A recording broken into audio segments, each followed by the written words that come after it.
भोंदूबाबा अशोक खरात प्रकरणात रोज नवनवीन माहिती समोर येत आहे आणि आता एक वेगळीच माहिती समोर आली की भोंदूबाबा अशोक खरात 365 दिवस मुंबईमधील एका 5 स्टार हॉटेलचे एक सूट रूम होती ती बुक करायचा. ह्या रूमचं भाडं दिवसाला 25,000 होतं आणि ही रूम 365 दिवस बुक असायची. याचं कारण होतं त्या रूममधून तो त्याचा हवाला रॅकेट चालवायचा. दुबई, ऑस्ट्रेलिया, मलेशिया यासह अजून 4 ते 5 देशांमध्ये त्याचं हे हवाला रॅकेट पसरवलं होतं.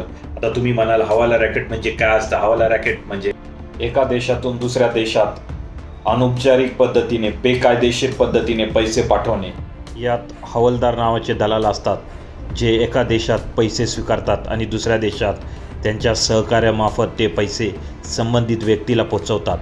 विश्वास आणि कोडवर्ड ह्यावर ही प्रक्रिया अवलंबून असते.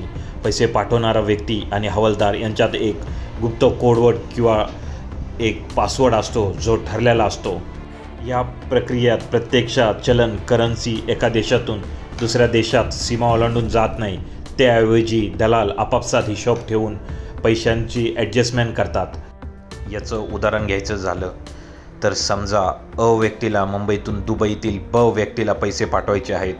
अ मुंबईतील हवालदाराला पैसे देतो. मुंबईचा हवालदार दुबईतील त्याच्या साथीदाराला, हवालदाराला ब व्यक्तीला पैसे देण्यास सांगतो.